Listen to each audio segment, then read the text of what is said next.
Saya bilang lihat apa yang dikerjakan dan lihat siapa yang jadi sasaran itu aja. Siapapun, bahkan pakai judul apalah ulama kayak apa kayak ini, kalau sasarannya salah satu atau dua-dua dari merusak umat Islam, menjelek-jelekan umat Islam dan atau TNI, udah itu PKI. Selesaikan gampang. Siapa orangnya?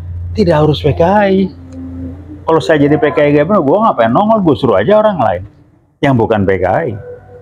Nah kita kan berpikirnya kalau melakukan sesuatu kita harus, ya enggak lah, kita harus tampil yang enggak usah. Kalau enggak bukan PKI baru dong. Yang bahkan ada ulang, kan saya berulang-ulang. Kenapa sibuk dengan Islam Nusantara? Itu kan memecah belah. Dengan dalih segala macam. Udahlah, berhentilah berdalih ya. Anda sudah jadi kepanjangan tangan. Boleh gelar profesornya 100 kali, nggak ada urusan. Mindset Anda itu membuat Anda berpikir seperti itu. Ada ketidaksukaan, ada gini segala macam. Tapi silakanlah, itu kan pilihan. Jadi kalau mau dikatakan benahin, lihat sasarannya. Ada ini, lihat sasarannya apa? Dia ngomong sasarannya apa? Pecah belah, adu domba dengan merusak TNI.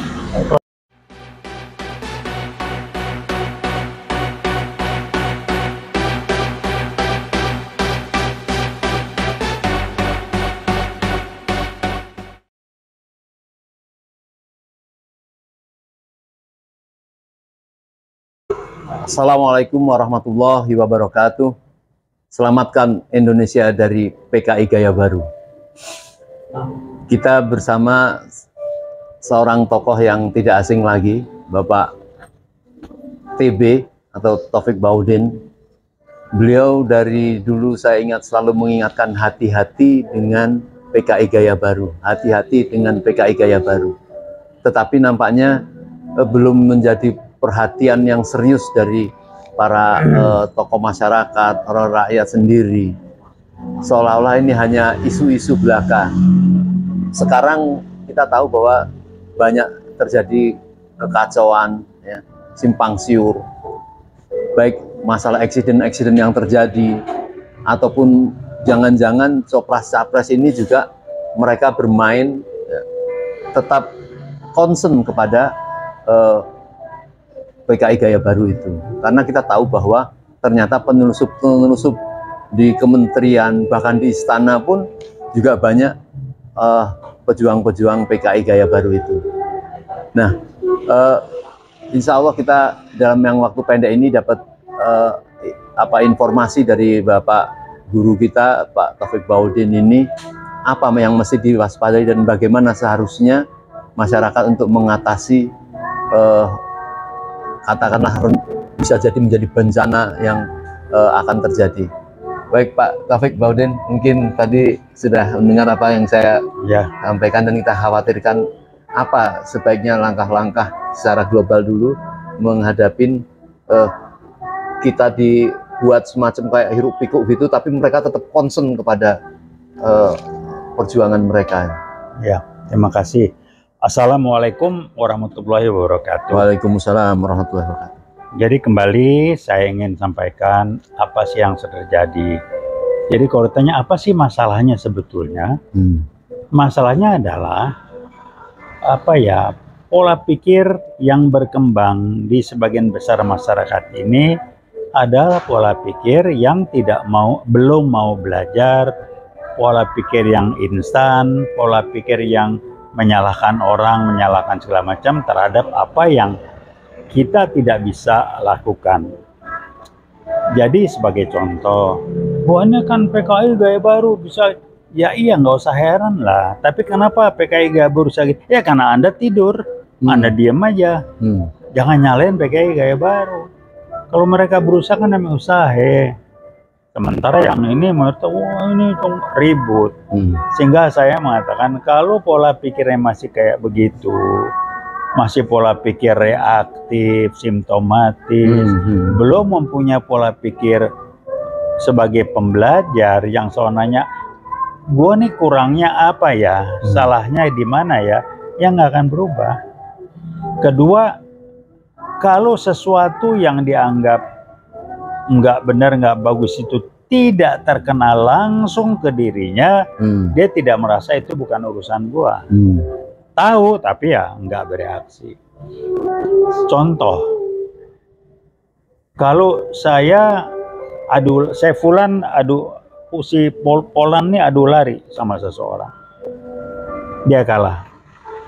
Ditanya, kok lu kalah sih? Habis larinya kenceng bener sih, kira-kira begitu. Sama PKI gaya baru. Ya namanya juga dia berusaha dengan terencana, dengan ini segala macam. Kok dia begitu? Ya karena lu tidur. Lu membiarkan, jangan nyalain orang lain. Mereka berpikir, di kita kan enggak. Contoh sampai sibuk dengan oligarki, sibuk. Itu cuman akibat tidak pernah berbicara mencari sumber penyebab dari munculnya itu. Jadi kita reaktif, tidak pernah nanya kenapa sih gitu. Kenapa sih era sekarang nih, rejim sekarang sibuk dengan begitu, kok rejim sebelumnya nggak ada ya? Nggak pernah ada yang mikir. Nanti kalau kan, oh soalnya gini, yang salah orang lain. Jadi saya ingin pesan ngomong PKI baru atau apapun, kalau sampai ya PKI baru berkembang segala macam, jangan nyalakan, mereka bekerja dengan sistematis, terencana, segala macam, tidak instan. Sementara sebagian sadri Anda berpikirnya instan. Instan nyalain orang lain, nyalain ini, ya bagaimana? Jadi kembali sama berhentilah berperilaku dengan basis berpikir reaktif. Berhentilah berperilaku dengan basis berpikir maunya instan. Kerja sekarang, hasilnya sekarang, mana ada. Itu kan kalau guyonannya mentalitas nelayan. Lu ngelaut sekarang, dapat ikannya sekarang. Minimal mentalitas petani lah. Nanam sekarang, panennya 3 bulan minimal. Yang terbaik mentalitas perkebunan. Nanam sekarang, nanti lu panennya kapan dan terus menerus. Ini kan enggak.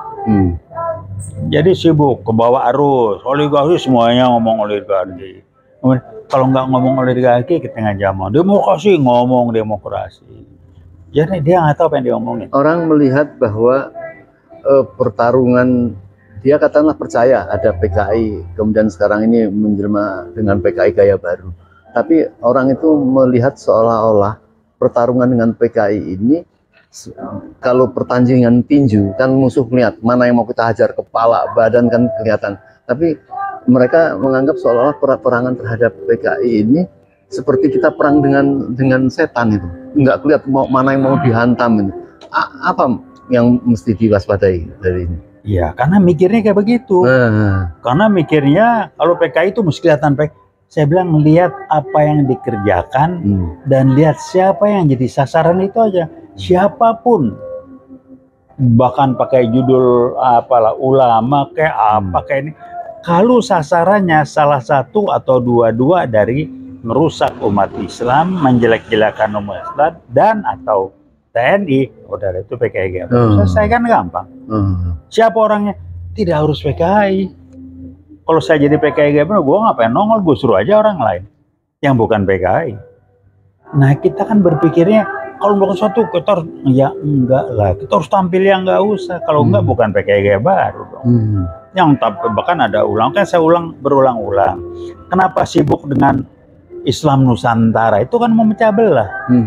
Dengan dalih segala macam. Udahlah, berhentilah berdalih ya. Anda sudah jadi kepanjangan tangan. Boleh gelar profesornya 100 kali, nggak ada urusan. Mindset Anda itu membuat Anda berpikir seperti itu. Ada ketidaksukaan, ada gini segala macam. Tapi silakanlah, itu kan pilihan. Jadi kalau mau dikatakan benahin, lihat sasarannya. Ada ini, lihat sasarannya apa? Dia ngomong sasarannya apa? Pecah belah, adu domba dengan merusak TNI. Radikal. Terus apa? Kearap-arapan.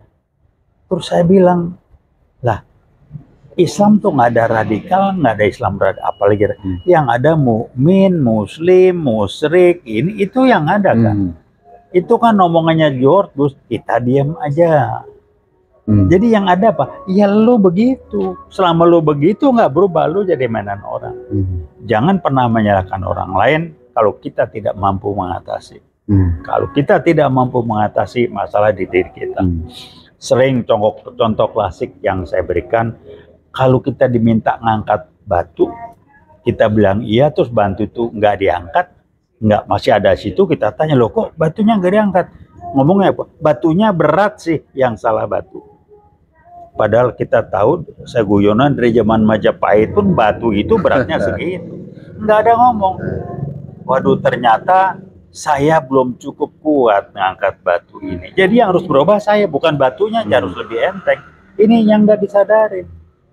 Kalau beberapa indikasi, misalnya terang benderang ada penembakan Bahar bin Smith atau Ya. penembakan di MUI, Ya, apakah itu bisa dikaitkan kemungkinan dari sana?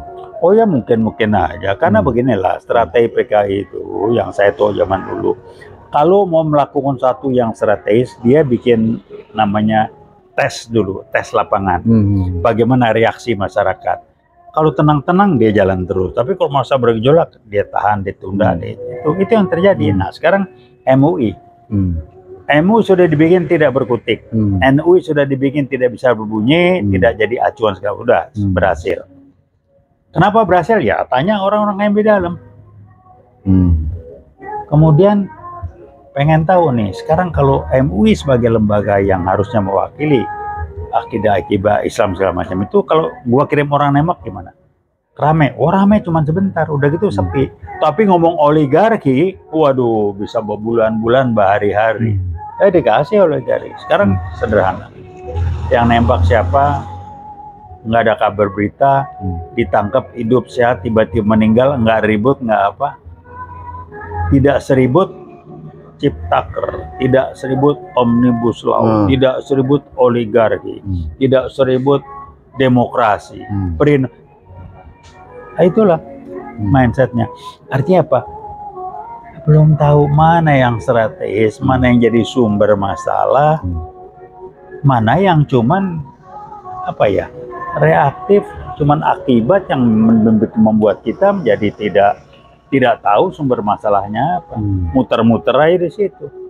Kalau bukan sumber masalah, dibenahin yang ini, nanti muncul lagi yang lain. Tapi kalau sumbernya dibenahin, akan selesai. Tantangannya hanya membenahin sumber masalah itu tidak bisa instan, harus terencana, terprogram, sistematis. Ini kan kalau mentalitasnya instan begini, ya silakan aja lah. Baik, sebelum lebih lanjut, indikasi lagi nih Pak. Yang walaupun kita bisa merasakan sekali ya, misalnya penerbitan uang itu kan jelas di Kerawang itu sudah gambar Paluar itu kan jelas pasti. Satu, kemudian pemberian maaf kepada keluarga PKI, kemudian mau menutup apa itu monumen Lubang Buaya itu yang itu hal-hal yang pasti bisa menjadi bukti nggak? Lah iya, itu nggak ribut. Saya dapat informasi, nggak tahu rumor sebenarnya nggak. Dicetak uang baru, lepas dari logo PKI. Ukurannya katanya sama dengan ukuran yuan Cina. Kenapa? Nggak pernah mikir kenapa kalau benar. Jadi nggak pernah mikir saya udah duga habisnya Lubang Buaya ditutup. Kalau tidak ditutup, isinya akan dirubah. Kenapa? Ya namanya PKI gaya baru, ngilangin jejak ya begitu. Kok nggak ribut? Keluar Kepres 17 2022 disantunin, nggak ribut. Jadi kalau santun apa? Yang salah siapa? Cuman dua. Yang waktu itu melawan G30 PKI, umat Islam dan TNI. Diam aja. Tapi kalau oligarki, waduh berbusa-busa, udah hebat mereka. Jadi nggak tahu mana yang serius, mana yang strategis, mana yang cuma basa-basi. Mau berubah nggak mikirnya? Bagaimana kita berpikir, begitulah kita bertindak. Kualitas tindakan kita adalah gambaran kualitas berpikir kita. Mau berubah nggak? Ini nggak ada urusan sama jenjang akademis dengan sekolah, nggak ada. Ini mental, sikap, pola berpikir kita. Beberapa tokoh kita wawancarai, mereka nampaknya memang tidak tahu banyak tentang ilmu yang terjadi di masalah PKI Gaya Baru ini. Tapi mereka concern kepada segera selesai kekuasaan ini, rezim ini. Karena dengan itu ada pembersihan dan lain sebagainya, termasuk mengatasi PKI gaya baru itu. Sehingga apa yang disampaikan Pak Taufik tadi, kok hanya oligarki, ya memang mereka concern menyelesaikan ini gitu. Bukannya concern, itu yang saya bilang, berpikir reaktif, cuman melihat apa yang kelihatan. Oh, I see. Ya, Iya. nggak pernah berpikir kenapa. Coba mikir kenapa. Kenapa sekarang begini? Kenapa ada oligarki? Nggak pernah. Pokoknya oligarki begini. Mencari pembenaran secara konseptual, bukan nanya kenapa. Coba cek aja. Cek mau ngomong pun boleh. Saya bukan bilang oligarki itu benar, enggak, tapi itu bukan sumber. Iya. Pernah nanya nggak, kenapa sih muncul oligarki? Kenapa sih muncul ini, muncul segala macam non-privasi? Nah, kenapa? Kok dulu nggak muncul? Kenapa disebut PKI gaya baru? Kenapa? Nah itu kan ada yang nerima nggak? Enggak. Karena kakinya belum keinjak. Kalau kakinya keinjak baru dia berasa. Ya silakan ya kalau mau, kalau terus. Jadi apa sebenarnya target mereka itu? Apakah ingin menjadikan Indonesia komunis atau menjadikan kita bersatu dengan negeri komunis di Cina, atau hubungannya? Oh iya, gini lah, ini persaingan global ya. Cina kan punya kepentingan. Kalau dia bisa mengendalikan, bukan kalau bisa, bagaimana dia mengendalikan Indonesia, mindahin orang, memanfaatkan sumber dayanya, dan Indonesia strategis. Kalau misalnya dibawakan dari Cina kan enak tuh, bikin jalur ini, jalur itu, jalan. Itu kan buat saya sih wajar-wajar aja kalau Cina bikin gitu. Kenapa? Ya karena dia punya kepentingan. Tinggal kita pertanyaannya, mau nggak digituin? Jangan ngomong nggak mau tuh bukan dari cangkemmu. Tindakan kamu itu menjawab pertanyaan kamu mau atau enggak. Mulailah dengan membiasakan, kenapa ya? Kok begini ya? Kenapa ya kereta cepat ya? Kenapa pindah ibu kota ya? Kenapa ini? Dikasih alasannya, tanya lagi, kenapa alasannya itu? Nggak pernah kenapa. Pokoknya, ya udah, kalau mentalitas pokoknya mau diapain? Mau berubah ya? Silakan. Kalau nggak berubah ya silakan juga. Masing-masing ada konsekuensi. Hukumnya kan gini, kita diberikan kebebasan menentukan pilihan dalam melihat sesuatu, tapi konsekuensi dari pilihan kita tidak dibebaskan. Nah sekarang kita pilih, mulai sebuah sumber masalahnya ada oligarki, sumber masalahnya adalah demokrasi, sumber masalah ada bahkan undang-undang sama segala macam, atau sumber masalah PKI gaya baru, silakan. Kita dong mau berulang-ulang, awal tahun 2000, mulai 2016-17 saya mulai ngomong PKI gaya baru diketawain. Sekarang baru sebagian besar sudah, TNI oke, banyak rekan-rekan iya juga, tapi masih tidak sedikit yang ngomong oligarki. Wah, bahas mestinya, temennya dua, bahas reaktif dan mestinya. Pertanyaan, kenapa Anda harus bicara mestinya? Lah orang melakukan penyimpangan itu direncanakan karena ada tujuan tertentu. Kok mestinya? Jadi masih mikir ya kayak keadaan normal. Kan hukumnya begini. Nah, tadi menyebut masalah TNI. Betul nggak bahwa sebenarnya kalau masalah PKI ini yang concern atau yang dianggap betul-betul musuh dari mereka itu adalah TNI dan umat Islam? Iya, cuma dua itu kok. Cuma dua. Kenapa dua ini mengganjal? G30S itu gagal total karena yang dua ini. Tapi kesolidan TNI dalam Sabta Marga menghadapi seperti ini sampai di mana? Atau konsentrasi umat Islam itu sampai di mana? Iyalah, Mas Sabta Marga ya, kalau Sabta Marganya tidak diimplementasikan kan jadi lain. Kalau saya jadi mereka, gue bikin Sabta Marga boleh, tapi tidak diimplementasikan. Sama juga Pancasila silakan ya, tapi gue bilang ada Trisila, ada Ekasila, kan beda juga. Umat Islam sama, ngomong gini, oh ya boleh, tapi nggak pernah nanya kenapa. Jadi tidak pernah berpikir apa yang mereka lakukan itu, apa tujuannya, kenapa dia lakukan itu, apa yang dia mau capai dengan apa yang mereka lakukan.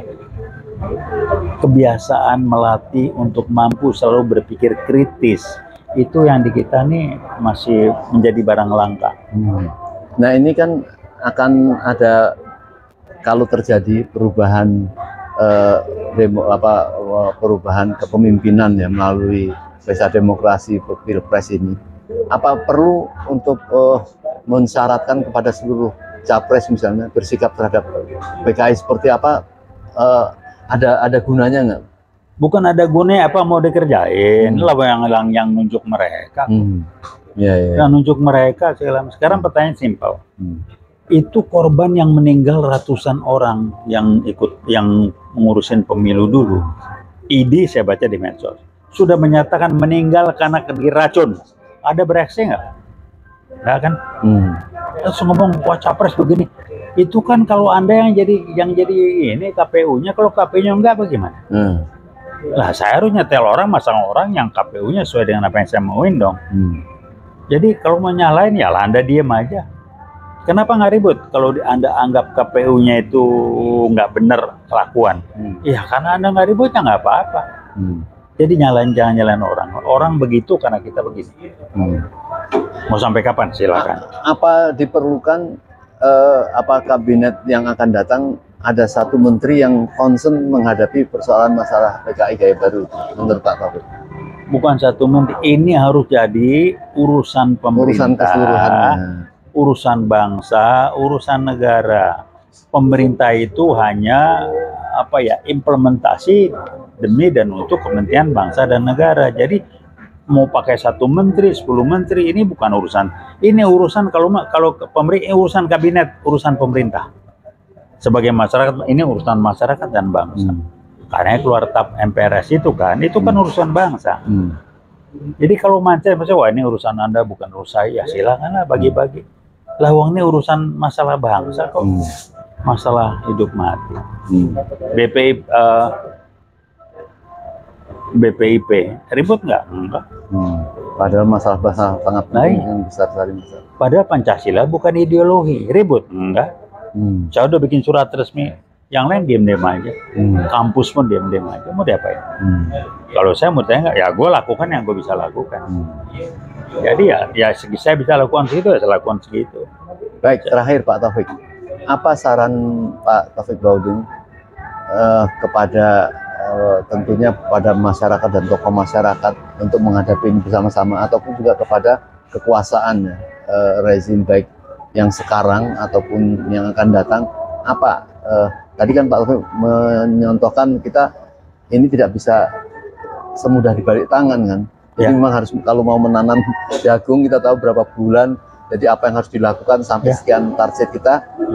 Jadi memang harus mengetahui peta dulu itu Pak ya. Jadi apa saran Pak Taufik? Jadi saran saya, kan saya bilang, sama juga pertanyaan, apa yang harus kita lakukan, kan gitu. Kalau kita lakukan, artinya ada tindakan perilaku yang kita harus kerjakan. Perilaku adalah gambaran dari bagaimana kita berpikir. Jadi di mana mikirnya dibenahi. Jadi mikirnya itu dimulai dengan, kenapa sih begini, kok nggak begitu ya, kenapa begitu. Bangunlah kebiasaan berpikir kritis, jangan berpikir pokoknya. Karena hukumnya, salah satu pelajaran utama dalam hidup adalah kita harus mengetahui kenapa, mengetahui jawabannya, kenapa kita melakukan apa yang kita lakukan. The first lesson in life is understand why you do what you do. Kita kan seringkali nggak ngerti kenapa lakukan ini. Ya orang-orang ngerjain itu. Yang kedua, tolong pahami kalau melakukan itu adalah aktivitas untuk mencapai tujuan atau sasaran. Kalau tujuan sasarannya dia belum paham, aktivitasnya bagaimana? Ini mindset aja. Ini yang nggak pernah dibenahin. Di lembaga pendidikan pun saya melihat minimal yang melakukan itu. Jadi kalau masih mikirnya seperti itu ya begini. Ini terakhir penutup. Ambil contoh sederhana. Apa sih bedanya mayoritas penduduk Indonesia dengan misalkan Singapura? Mikirnya beda. Apa bedanya kita di sini, maaf, dengan misalkan tukang becak? Mikirnya beda. Kalau mikirnya nggak begitu kan nggak jadi itu dia kan. Itu aja. Jadi kalau kita mau maju, mau ngatasin sebut PKI, mikir lu dirubah. Kan Presiden ngomong, mana PKI, mana Pak, tunjukkan pada. Loh, nah PKI baru kok ditunjukin. Lah itu yang pakai, jangan yang Presiden mengeluarkan larangan jangan merazia Palu Arit. Ada Menko LBP mengatakan orang yang pakai kaos Palu Arit itu mode. Nah itu bukan jawaban di mana PKI, itulah PKI baru. Diam aja. Iya, iya. Banyak kan Iya. ditangkap, dirazia logo ini. Iya. Rame diam aja. Iya, iya. Tapi kalau mau oligarki, waduh. Udah Baik, kayaknya Pak itu aja. Baudin. Saudara tercinta, bahwa kita bisa paham mengapa beliau ini, kalau saya lihat capek ya, bagaimana sudah menasihati kita semua. Indikasi-indikasi yang jelas, tapi kita tidak perhatian. Misalnya penghilangan film-film 17-an, sudah tidak ada, jangan-jangan buku-buku di sekolah-sekolah juga sudah seperti itu. Perjuangan mereka itu pasti dan indikasinya sudah sangat banyak sekali. Ini penyelamatan ini kalau kita cuma reaktif, kata beliau, tidak akan selesai. Jadi memang ini harus menjadi program khusus bahwa betul ini loh, dan masih bisa untuk menangkap indikasi-indikasi itu dan sampai siapa para pejuang-pejuangnya itu. Tapi tentu negara harus hadir. Tapi kalau seperti rezim sekarang ini yang tidak peduli itu, jangan-jangan menjadi bagian juga dari itu, dan indikasinya sudah ada. Baik, saya kira memang tidak bisa selesai persoalan ini. Insya Allah yang akan datang kita akan lebih serius ke Pak Taufik Baudin ini, program-program apa yang harus dilakukan baik untuk para tokoh ataupun para penguasa yang untuk menyelamatkan negeri ini. Mungkin itu Pak Baudin. Iya, Ya, baik. kira-kira. Assalamualaikum warahmatullahi wabarakatuh. Waalaikumsalam warahmatullahi wabarakatuh.